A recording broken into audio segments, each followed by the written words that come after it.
back to J Hood Creative and another episode of Issue at Hand. My fine associates, Coach 7, Mr. Fantastic, Mr. Cheese, and Ben are all with us. And Ben, you are the star of the show tonight, as you are also standing in as our guest. Yeah. So I don't know, what am I supposed to do then? Do I talk about my comic book or introduce myself? What do I do here? Let me get my outline.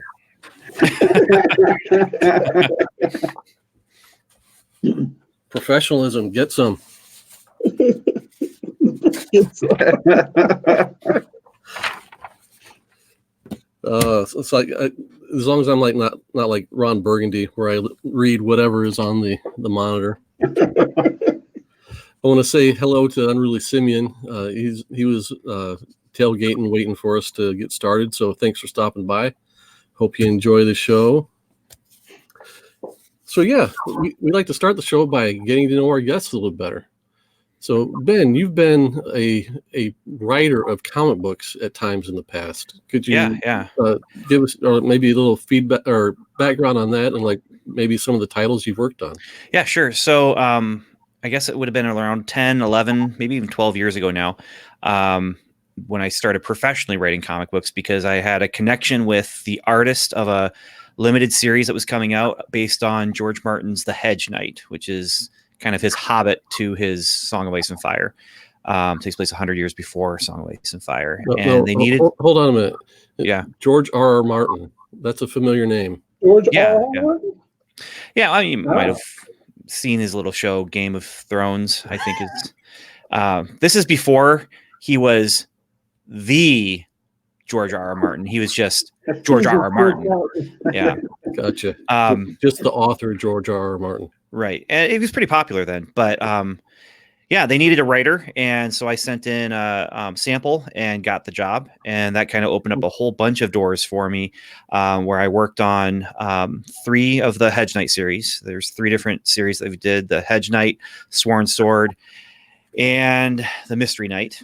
And so I worked on all 3 of those, but then I also got to work on just some fun stuff. The Oz Wonderland Chronicles, which was published by our local comic shop, buymettoys.com, drawn by a number of different people, including Casey, who runs the show or runs a store there. And I got to work for Zondervan. I did a series called Kingdoms, which is adapting a bunch of Old Testament stories into one linear narrative. All ages title called Time Flies, which is one of my favorite books that I've ever worked on, which is about time traveling flies, which cool. I mean, it's spelled with a Z, because it's cool. Keep it hip. Yeah. And then a fantasy series called Armor Quest. So I got to work on a whole bunch of things. Basically, again, like I said, those doors opened because of the Hedge Knight with George Martin, and culminating in just working on a project where I got to take all 4 of the Gospels and do the life of Christ. And I was able to write it as if it was all 4 of those Gospels were just one movie, and has all the events in all 4 of them. Just a lot of fun. And so that's my comic book career in a nutshell.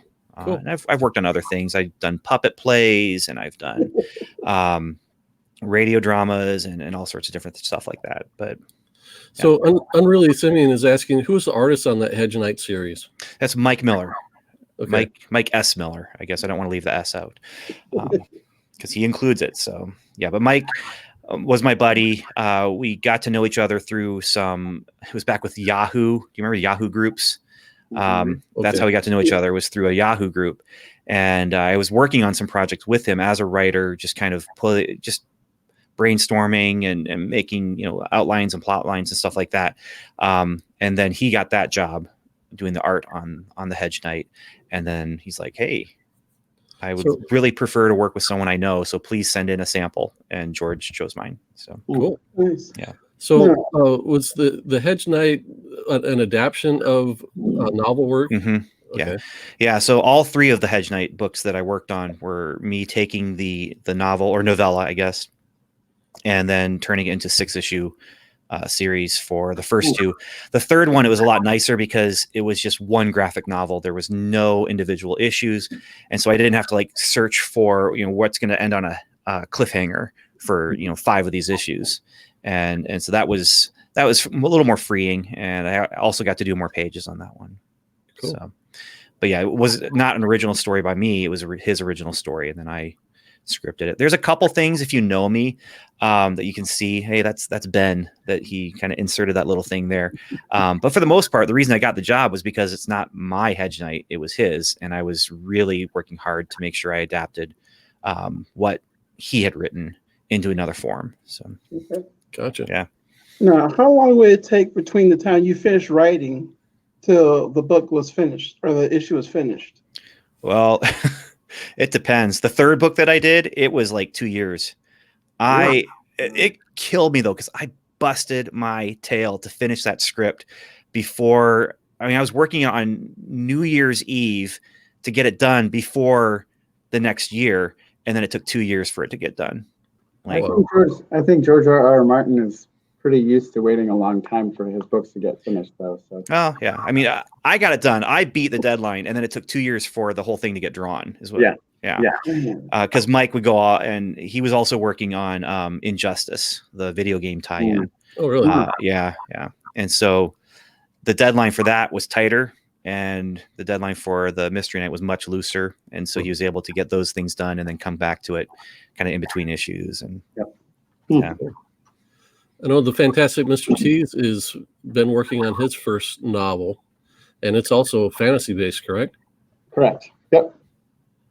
So I've been talking to him about possibly doing the cover illustration. So we'll be hammering that out later on as we go.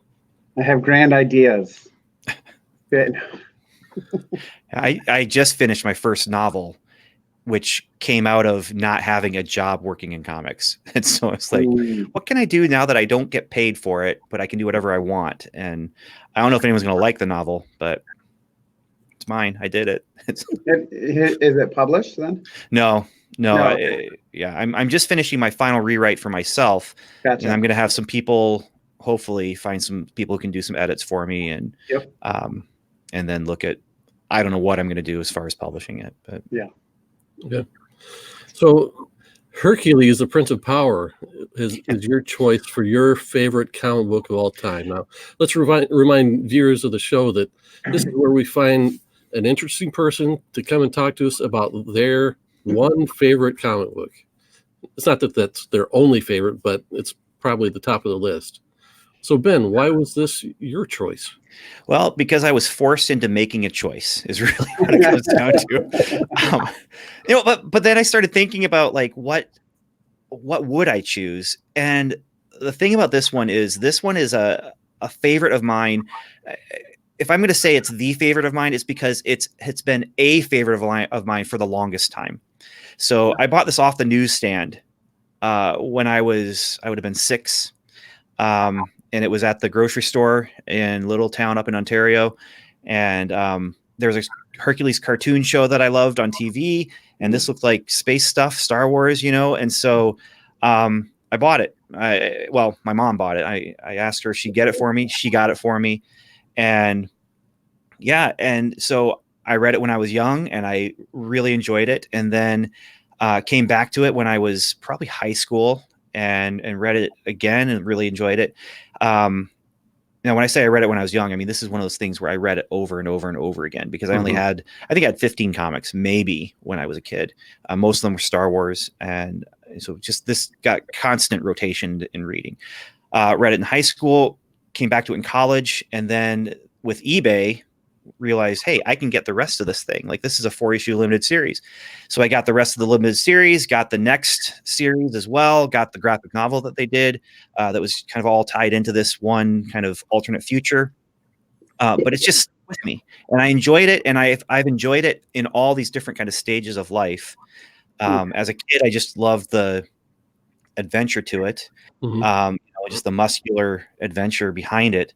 But at the same time, there was that subversive humor that I didn't quite get, but I knew it was there. Right. And then also the ending was just really a weird ending, which we can talk about. But he's just going around beating people up, doing this and that, and then at the end decides, I'm not going to punch this guy. Yeah. That's his character arc. And for me, as a kid, it was just this kind of, what is this? What is this? What is going on here? And I appreciated it then because it was just so interesting that he changed his mind on how he was going to do life, basically, as far as this issue went. But then kind of seeing it through the lens of, you know, a writer and the lens of an adult and all that, where you just kind of seeing there's change here. And I guess, you know, he's kind of childlike at the beginning. And so maybe that, I appreciated that as a child.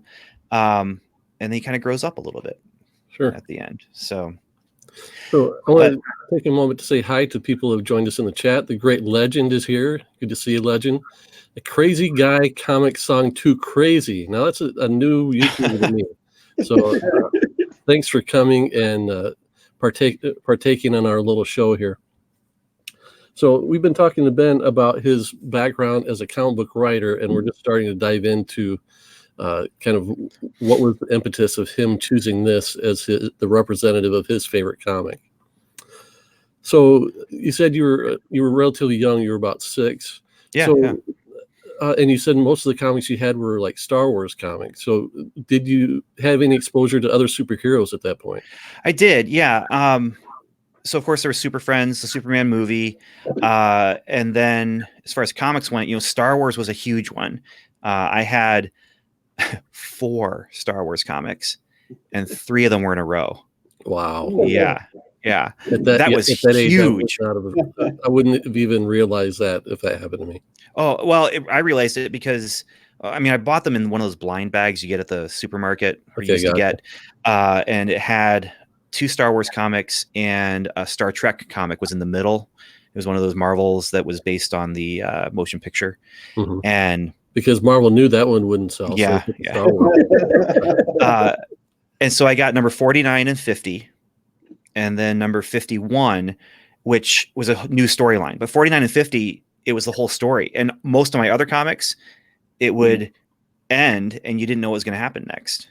But this is where I had, this is the whole story here. They start on a mission, they finish the mission, and then they go home. And then 51 was the one, I think I'm getting the numbers right, but 51 is the issue where they reused some unused Tarzan artwork. No, John Carter of Mars comic book artwork and changed characters around. So they kind of wrote a framing device where Princess Leia is thinking about Alderaan, and then her ship gets attacked and she crash lands in an escape pod on a planet where you have all the Barsoomian characters. Now, I had no idea that that's what I had. I knew she was on this weird planet with fantasy stuff where they're flying around in ships, but also had swords, you know, and so they redrew the main female character in that to be Princess Leia. And that of course ended on a cliffhanger, and I loved that comic too. But when I finally, I don't know, maybe 7 or 8 years ago, read the next issue, it did not live up to the hype. Like I was, what's happening next? What's going to happen? That okay. So do you think that the next issue was fresh material where they weren't using it? Was fresh, yeah. Okay.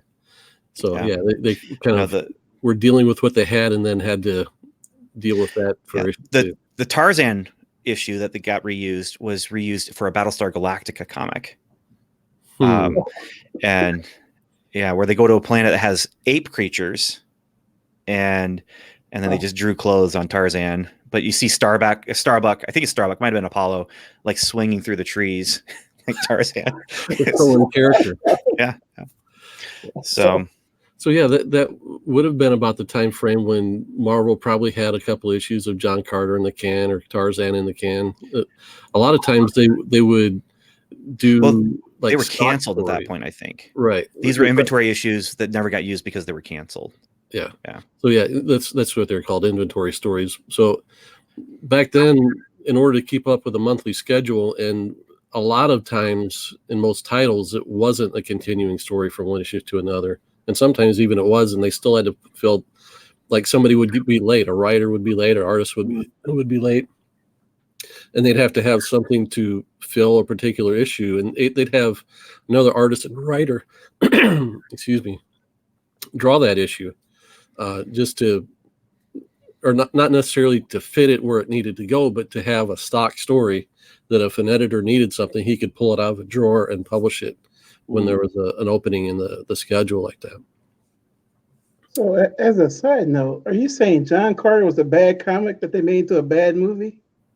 No, Oh. John Carter was a great comic that they Oh, made okay. into a pretty good movie. Yeah. Oh, okay. I would say it's an even better. But it was a novel, actually. It's a novel series that they made into a pretty good movie. I didn't see the movie because everybody told me it was bad. You got to watch that movie. I've never been one to be a big boy book reader, but I read several of the John Carter books, and okay. they if you read this, you'll see where George Lucas got a lot of his ideas for Star Wars. You take that and Dune, smash them together, and yeah. Okay.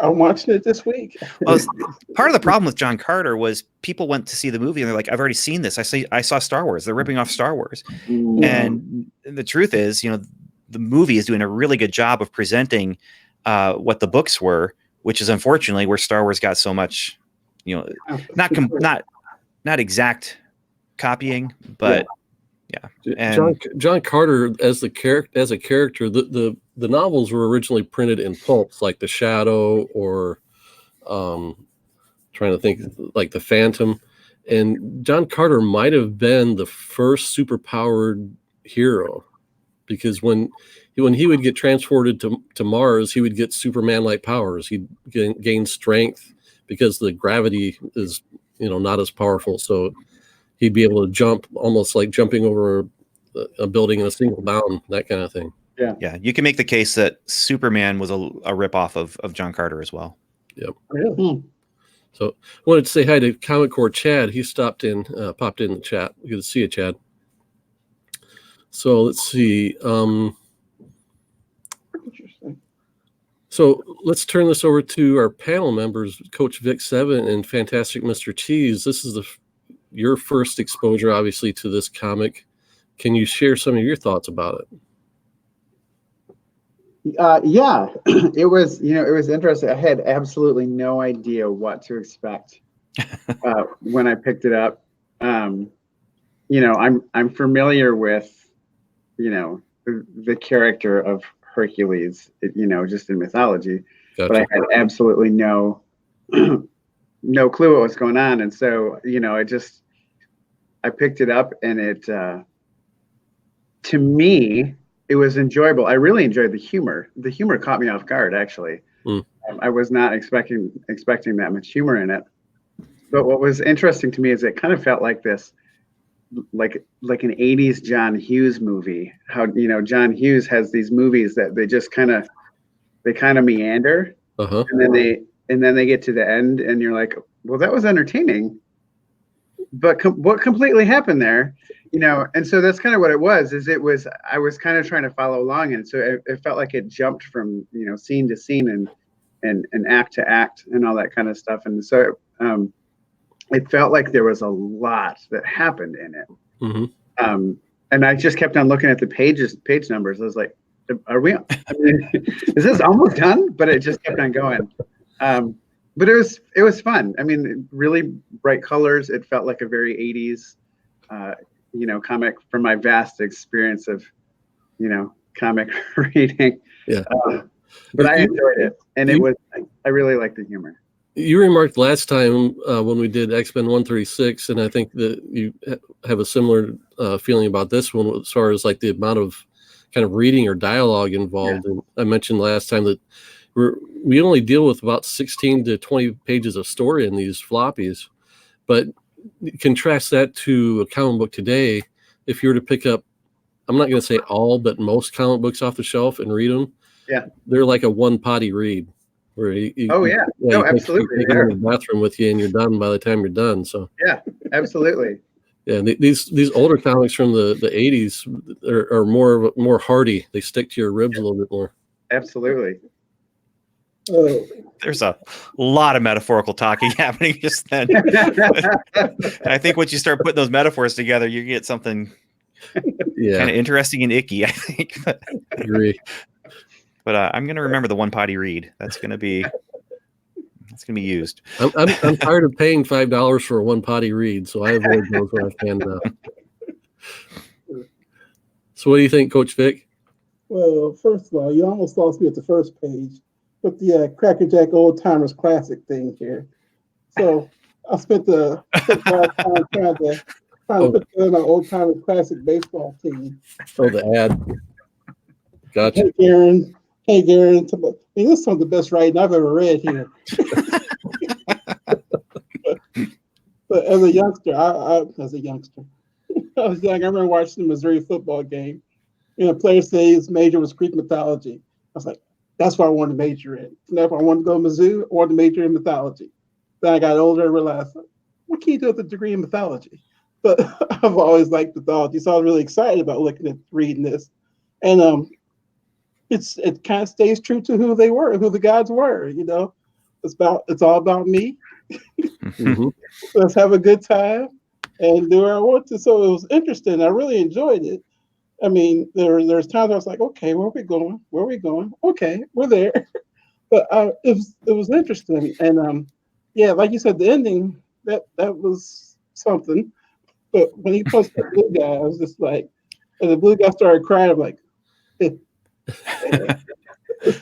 the whole thing of like you don't know just because somebody's big doesn't mean that they're a brawn or somebody's small doesn't mean they're a pushover, right? Right. I like unexpected things like that. So I enjoyed it. I'm looking forward to reading the rest of the series. Cool. Well, let's say hi to Ruben Nieves. He stopped into the chat. Good to see you, Ruben. So, Coach Vic, you don't have a very large comic book collection. No. So how much of your collection now is taken up by Hercules? What percentage? About half, if not more than half. So I got this series, and then I got the other 4-book series, and then there's the Falcon 4-book series and the Fantastic Four versus the X-Men. Okay. So yeah, maybe a little more, just under half, probably 40%. So, so you mentioned the other miniseries, which when Ben brought this up as his book, I was like, yeah, I've got that one. But I went and looked and no, I didn't. I had it.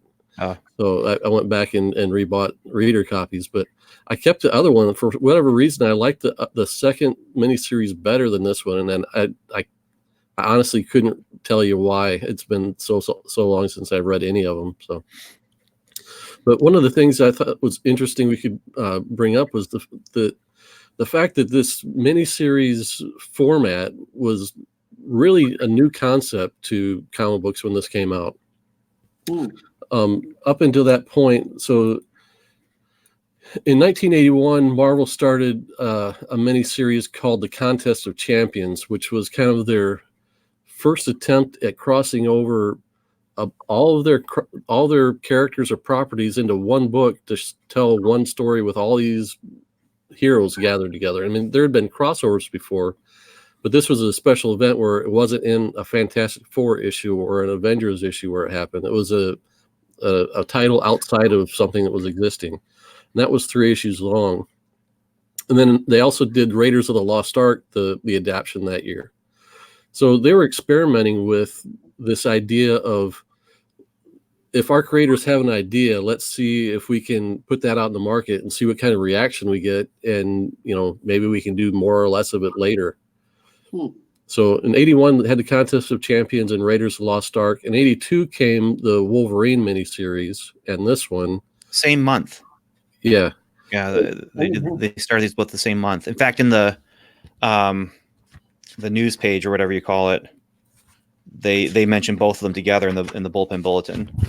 They say whichever, if you like it, adventure or dirty and gritty, we've got something for everyone. And so they mention both right there. Yep. And so I'm not sure what it says about taste, but so Hercules #1 is $1 comic. Wolverine #1, depending on the grade, is worth hundreds of dollars. So, well, I'll give you. That's my collection. I mean, that's just how it works for me. Everything I get it cheap and it stays cheap. And I'm not sending my kids to college on my collection for sure. I bet if you get a 9.8 of Hercules #1, it might be worth close to $100. Well, like I said, I heard that there was a movie based on this series. What? You're starting the rumor train. Got it. Yes. Well, he might appear in the MCU, but it won't be Lou Ferrigno playing him. So, No. yeah. So 82 had Wolverine and Hercules, the first Hercules mini, and then they also published Vision and Scarlet Witch. In 83, they published the second Hercules Prince of Power miniseries, along with a Falcon miniseries, Hawkeye miniseries, and who can forget the Jack of Hearts miniseries? It's not bad. One. It's not bad. I might have a Marvel team up with Jack of Hearts, and other than that, I've got no exposure to the character. Who's Jack of Hearts? Is that like pre-Gambit? Does he throw cards at people? Is Gambit on the post card? He looks exactly like the Jack of Hearts on a playing card. That's his costume. But I'll take Ben's word for it. He knows a good story, so I'll have to give it a chance. But my taste does allow me to enjoy bad stories too. So I'm just gonna throw that out there. So 83 also had the Cloak and Dagger miniseries. Ooh.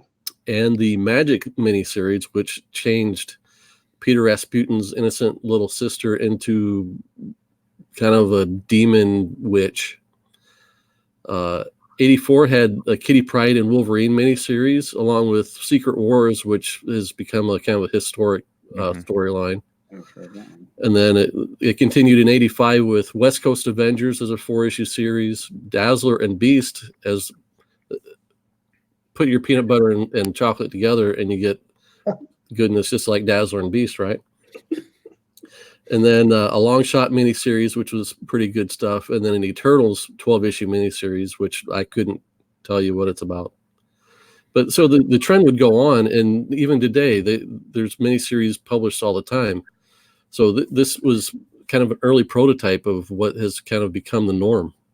Yeah. So was this miniseries then not, did Hercules not have his own series? And so this was just because Spider-Man has a series, and then every once in a while they do a mini series. So this was just.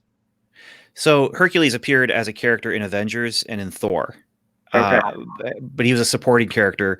This is where kind of his first starring role. But this is a different Hercules, or if not a different Hercules, it's a Hercules of the future. So this is kind of an alternate universe kind of a story. Yeah, it never really references any other elements of the Marvel Universe, right? The aliens, the Regalians, and actually Galactus shows up and later on. Yeah, Recorder. Yep.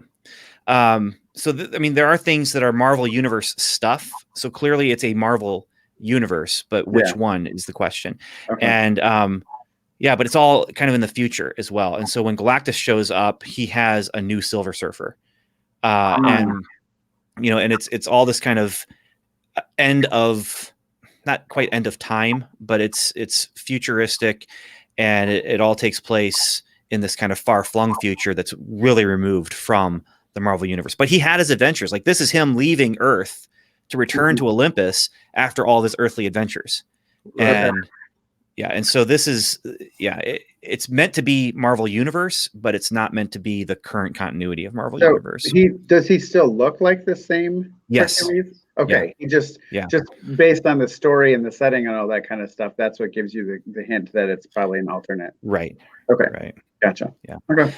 Unruly Simeon in the chat mentions the Rocket Raccoon miniseries, and that came out in that era too. And I'm not sure why they didn't pop up in my research today. Let's see where we at here. What attracts me to limited series, though, is that it's a beginning, middle, and end. Yes. And that's the difference between like what you're talking about with like a Spider-Man ongoing and a Spider-Man miniseries. Is the miniseries gives you a complete story, and that's one of the things that later on, when I was able to like buy whatever I wanted, whenever I wanted, from whenever I wanted, because of eBay and stuff like that. I love finding miniseries like this because I knew I'm going to get a whole story, and I didn't have to worry too much. There, you still need to know stuff about like the X-Men if you're going to read an X-Men limited series, and you're going to need to know stuff about X-Men in 1982, I guess, if you're going to enjoy, you know, X-Men versus Micronauts or whatever. You know, you're going to have to know about them, but you don't necessarily have to worry about following them for months and months and months and years. Right. So that's what attracts me to it. I agree. I'm like that too. I mean, when I got that Spider-Verse, I mean, it's supposed to be a six issue run, I guess. But I just read the first one and I was like, well, this took me nowhere. And now I have to wait a month to get the second issue that might take me somewhere. I was like, here, Pete, you take this. I won't have to deal with this until it's done. Yeah, even from the collectible standpoint. Oh, go ahead.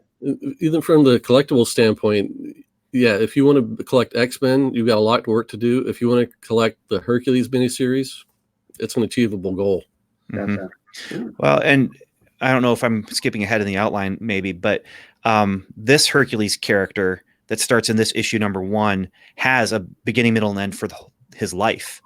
So you have these 2 4-issue miniseries, and you have a couple short stories that were in an anthology. There's a graphic novel, and then they came back. They allowed Bob Layton to come back just a few years ago and do Twilight of a God, which is the end of this Hercules story. And that's another thing. Now, this didn't exist for me when they announced this. I was so excited about it, though, because I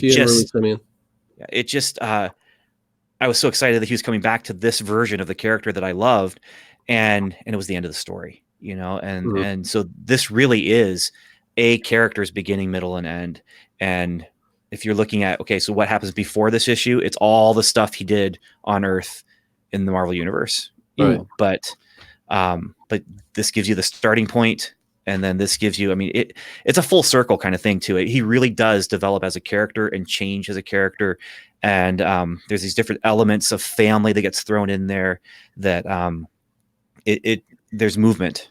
And it's not just stagnant. It's not just at the end of this story arc, we got to be at the same place where we were before, so that, you know, we can just reset. And no, it changes. He grows and develops. It takes place over about, I don't know, I think it's like 120 years or something like that. I can't remember exactly, but it takes place over a long period of time. Yeah, you mentioned that graphic novel that came out back then, and I don't think I've ever come across it. I couldn't tell you what this. Okay, so that does look familiar. Yeah, it's one of those oversized pages. So like it's about a inch wider and taller. Right. It's like magazine sized. Yeah. Had a $6.95 cover price, which the year. I mean, that's expensive. I wasn't going to buy this off the shelf in 1988 because $6.95 I could get 6 other comics for that price. But it allows them to have the, you know, bigger page size, allows for just better production value, nicer paper. So there he is with Galactus. Which I'm not going to spoil it, but it may not be Galactus, but yeah. So Ben, is Hercules one of your favorite characters then? Yeah. As you're going big, though, like Hercules, like I said, as a kid, there was the cartoon show, and then there's the Lou Ferrigno movie, which I didn't get to see as a kid. And this is one of those things where my taste may not be something you can trust. I enjoy those Lou Ferrigno Hercules movies. The Three Stooges meet Hercules. What? The Three Stooges meet Hercules. I've not seen that one, but as a character, I like him because he's kind of the first superhero. Kind of. I mean, mythology majors can tell me the truth, but he is one of those characters that's just so early on, and so he's just everywhere. There's a couple different Hercules in DC Comics. There was a handful of other comic series for Charlton had Hercules, where it actually was going through some of the labors of Hercules. There's that cartoon that I talked about. And so just as a general character, I like him. In fact, if I do get around to writing a second novel, I've actually thought about doing a Hercules novel. And the reason being, you know, I'm writing the novel for myself. I'm not writing it for, like, most of my comics that I wrote were for a publisher, and they gave me the assignment. But with the novel thing, I can just do whatever I want. and I have a very specific thing that I would really like to do with the concept of Hercules. But I like him as a concept. I like him as this idea of the son of a god that just gets he's just hot-headed, and just does things without thinking. And then there's the tragedy of the story with his wife, where he accidentally causes her death, or he thinks he does. It's actually his mom, and but then he goes crazy because of that. And there's just so much fun things that you can explore with that character, but there's so many different variations on it as well. So, but that's so as far as the favorite character, yeah, that's why he is a favorite character. This Hercules, I love the story, and that makes this one of my favorite versions of the character. But yeah, it's a favorite of mine. So, Coach Vic, can you give us a little bit of the historical background about the era when this comic was published? This is 1982. This was published. Yes. What was in the news? 1982. AT&T was ordered to break up its monopoly on the telephone business. How's that landline business doing today? The Canada Act passed granting Canada its sovereignty. Late Night with David Letterman debuted after Johnny Carson's Tonight Show. Wow. The largest cash heist in history was the December 1982 holdup of the Century Armored Courier Company in the Bronx. Although 3 New York City men were convicted of the crime, only $960,000 of the $11.2 million has been recovered. You robbed an armored truck for $11 million. The first issue of USA Today was printed. Epcot Center opened. There was the Tylenol capsules laced with cyanide killed 7 people in Chicago. I remember that year. I remember when that was big. In 1982 was the year computer scientists from Carnegie Mellon suggested the use of a smiley or emoticon as a way of expressing emotion in an email. Wait, they had email in 1982? Yeah. Yeah. No. It wasn't quite as exciting. This is where they're suggesting, hey, we can't tell what your voice is saying when you're being really sarcastic right now. So we need something to show what you're doing. Yeah. Also, freeware first used by Andrew Fuhlman and John Knopf to distribute the application, which a lot of programs be copied, was in 1982. In 84, they changed it to shareware. They changed it from freeware to shareware. The first CD player was sold in 1982 in Japan. I don't know who bought it or what they played on it, but the Thriller by Michael Jackson. Huh? Probably Thriller. The Weather Channel debuted in 1982. Graceland opened to the public in 1982. Number 1 selling album of all time. Thriller was released in 1982. Good guess. Yes. Great album. Well, some people say it's Michael Jackson's second best album, though. It's Off the Wall. Just saying. Top songs. Physical, Olivia Newton-John, Eye of the Tiger, Survivor. Oh, yeah. I Love Rock and Roll, Joan Jett and the Blackhearts. Is that right? Yep. Ebony and Ivory, Stevie Wonder and Paul McCartney. Centerfold, the Jay Giles Band. Jack and Diane, John Cougar Mellencamp. Tainted Love by somebody. Tainted Love was Soft Cell. Oh, there you go. Private Eyes, Paul & Oates. Let It Whip by the DAP Band or the Daz Band. Pac-Man Fever. Oh, I remember that. At 867-5309. Jenny. Yep. Apparently, a lot of my other friends love that song. I've still never heard that song all the way through. What? Don't show it to your 10-year-old kid. Top movies. E.T. Oh, yeah. Everybody saw it. 48 Hours. Tootsie. The Dark Crystal. An Officer and a Gentleman. Tron. Chariots of Fire. On Golden Pond. And we got the best Rocky in Rocky 3. The best Star Trek in The Wrath of Khan. And the best Blade Runner in Blade Runner. Some good stuff. Some of the top TV shows were Magnum P.I., Hill Street Blues, Knight Rider, Trapper John M.D., The Love Boat, Dallas, Simon and Simon, Falcon Crest, The A-Team, And the 49ers won the Super Bowl on a great quick catch by Dwight Clark in the end zone. The Vancouver Canucks won the Stanley Cup. The Lakers won the NBA title. Italy won the World Cup. Penn State won the national championship. Georgetown, featuring Patrick Ewing and Eric Sleepy Floyd, were lost to North Carolina, featuring James Worthy, Sam Perkins, and a little-known freshman by the name of Michael Jeffrey Jordan. And the World Series was won by the St. Louis Cardinals. Congratulations. Thank you. Oh, forgot the time person of the year. Never guess. The computer. What? The time person of the year was the computer. Whatever. I love it when a plan comes together. The great legend remembers the classics.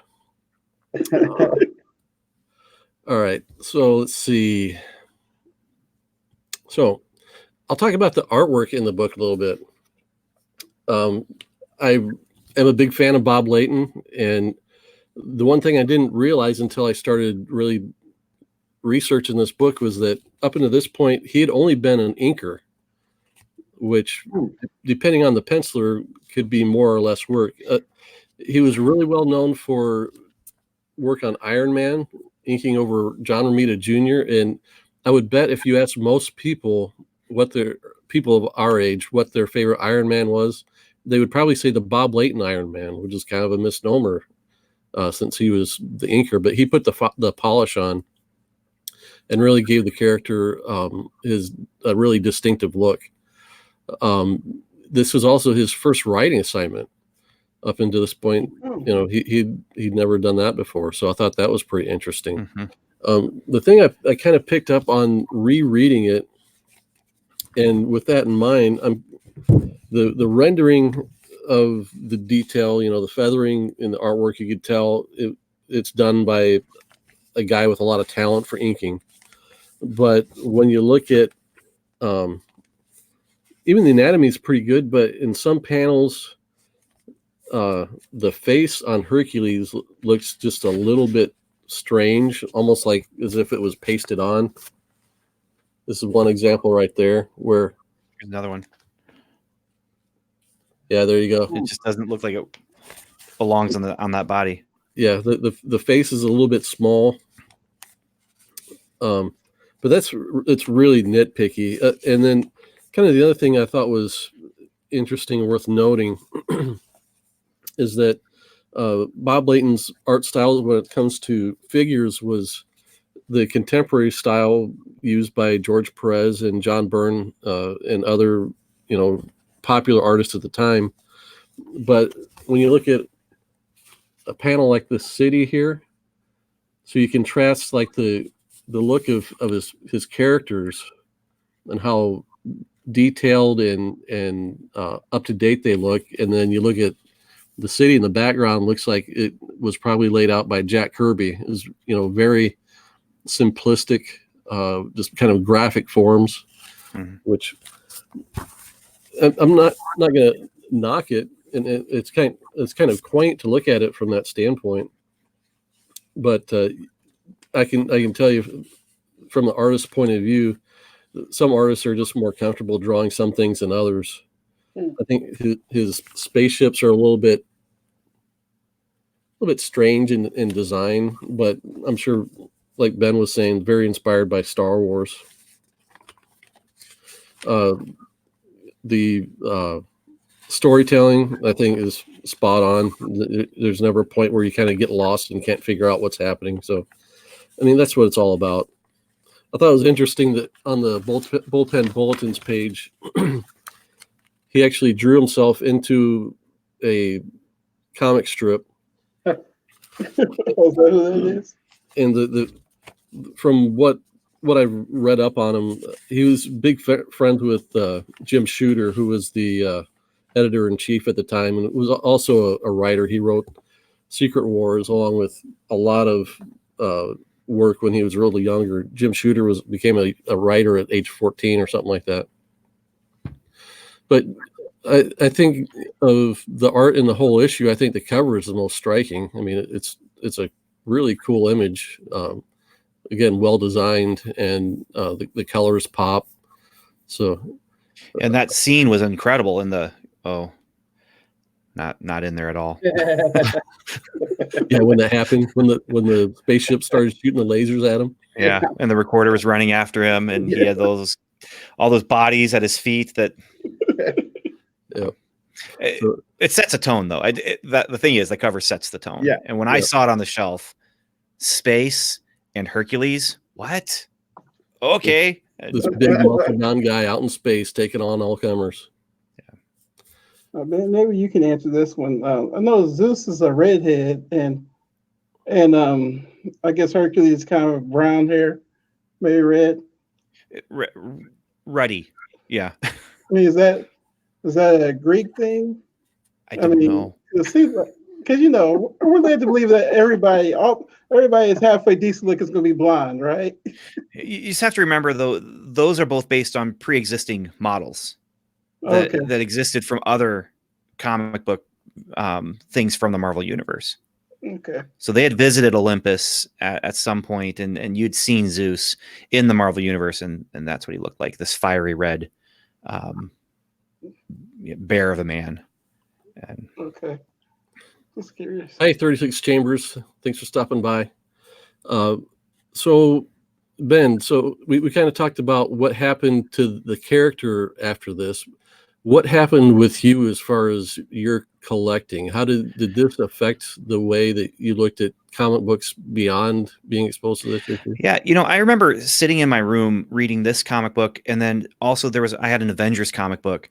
These two things both really, really just struck me. And so this one struck me because of the kind of story it was telling, and then, like I said, the ending, where it's all building up, and he's just doing these macho things, and then realizes, you know what? I don't always have to ball my fist and have at thee.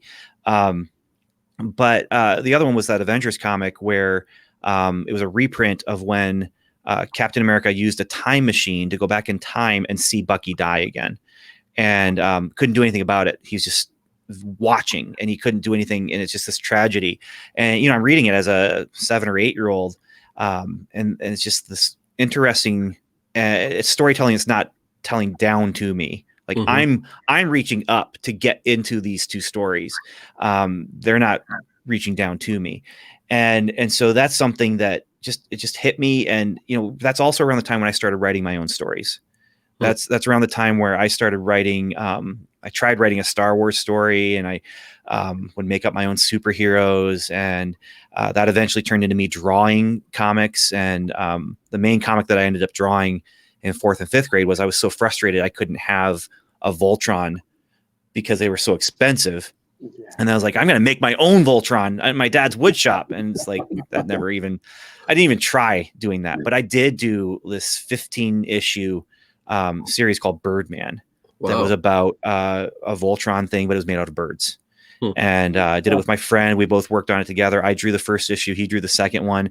And then I drew everything after that. And wrote everything after that because he just got bored of it, I guess. But and then from that turned into just doing more and more in junior high and high school.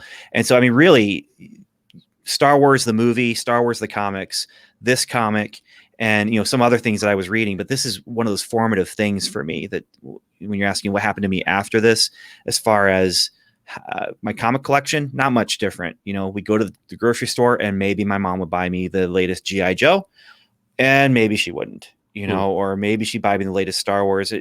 I would always go and look at the comic rack. But this was definitely a part of my collecting history, just because this is where it was one of those early books that I had and still read.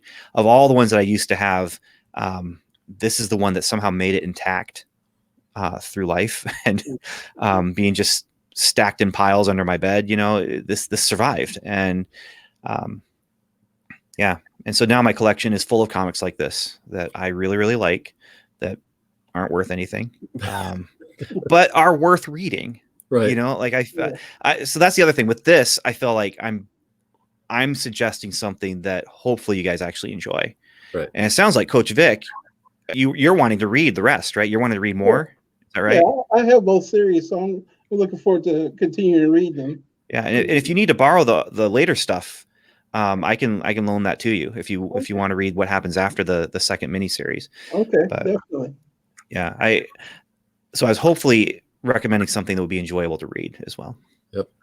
That's one of the things I want to kind of accomplish with this show, is to expose people to a comic that you might see here and there, but never bother to pick up. And my kind of tagline has always been, it doesn't have to be a key to be interesting or fun. So maybe other people will take interest and try it out.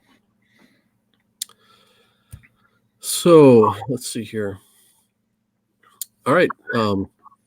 Do any of you have any final thoughts to offer about the Hercules Prince of Power issue 1?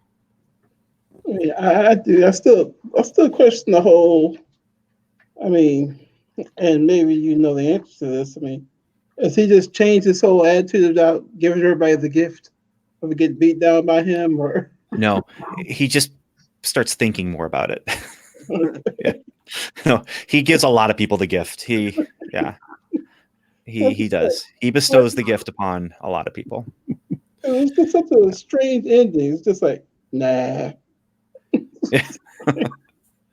It's the evolution of the character, right? You know, one of the things that there are some, I don't even remember what it was. This is one of the things where you guys could probably just pick this out of your memory. But I was reading glancing through a book. I was like in Barnes and Noble, just, I don't know, waiting for my wife or whatever. And I was reading, and I was reading something, and it was like a Spider-Man where he went to go confront somebody, and it was another hero, but he went to go confront him. And instead of just going up to him and say, hey, I heard you did such and such a thing. Hey, can we talk about this? He just went in and he just starts beating on the guy. And I'm like, what does that accomplish? And so that's what I was kind of thinking about this, how Hercules was just, he starts off and he's climbing the mountain, and there's this dude there. And his first thought is, I'm just going to deck you. Yeah. And it's so interesting. And I didn't know if that's like a typical like comic theme. It's definitely a Marvel trope. Is it? Okay. Yeah. It was one of the things that was kind of a bread and butter thing when they wanted to introduce or have a guest appearance. A guest appearance always meant the two heroes were going to fight at the end, get along, and then take on the real bad guy by the time they were done. Now, the funny thing though is, if he had done that, if he had decked the guy on a different day, it wouldn't have mattered. This was just the day that they're all being silent in Zeus's honor. Yep. It would actually it would be completely appropriate. I really did like the scene, where he's in his own room and he's like sitting in the bed and he's bored, and then he's, what is it? He gets booted out. And then he's hoping for all this excitement, and then later on you see him sitting on a bed and he's bored. This reminds me of home. Yeah, that was really funny to me. That was good. Now, here's one small issue I have. So it says here he is the son of Zeus, high father of Zeus, of the gods rather. He's a rogue. He's a rogue, a hero, an avenger. Throughout the ages, he has been known as Hercules, Prince of Power, right? So he's over here fighting this dude. Why is he grabbing his hair? Why is he pulling his hair? Good night, crazy guy. We'll see you later. Oh. I was saying that to one of our guests at signing off. Page 3, right here in the middle. Got a lock of his hair. You got to hold on to something to hold your target in place. It's a funny panel. But by the way, Coach Vic, don't roll that cover back like that. You know what? You're gonna make people sick. I'm like, they're gonna kick me out of here. I sort of was thinking that too. I was doing that, like, I better stop this. I need to stop. It's your comic book, man. You do with it what you want. So I think we're gonna wrap things up here. I do want to thank you guys for doing your part in this conversation. Thanks, Ben, for offering this choice. Yeah, thanks for letting me. It was fun to revisit again. Yeah. And I probably wouldn't have given it a second thought if it hadn't been brought up. So It's definitely a fun issue, that's for sure. Yeah. So our next show is going to be on Tuesday, January 21st. We're going to move the time up to 9 o'clock, just so we can get done a little earlier. And I've booked our first guest, which is going to be a very popular name in the YouTube comic book community. He's an OG YouTuber. The great legend will be joining us next time. I know Coach Vic knows him a bit from being in some of the chats and things like that, but Ben and Mr. Cheese don't know him. But well, I know him from the live comments. Okay, showing up. Yeah. There you go. So I think you're really gonna like him. He's a really energetic guy. So it'll be fun to have him on. And Coach Vic, you're gonna have to dive deep on your historical facts for this one. Okay, because we're going to read Wiz Comics number 25. Oh man, which is Wiz Comics was the Captain Marvel comic back in the 40s that introduced Captain Marvel. Issue 25 introduces Captain Marvel Jr. And I can see the look of anguish on Ben. He's like, I can't finance. How am I going to get this? That's expensive. So here's the lucky thing. Wiz Comics was published by Fawcett Comics, and anything that Fawcett published has slipped into public domain. So I will refer you to goldenagecomics.com. That's the one that I've been going to. It's probably out on several places, but the one I know is comicbookplus.com. Okay. And I looked it up, and they do have it on there. So I'll be reading this one digitally. Well, maybe not Legend. He probably has it. He's probably got slabbed. So I'm not certain if it's ever been reprinted to actually read it in print, but I might take a look around. I do like I've read some of the old Fawcett stuff, and I like it.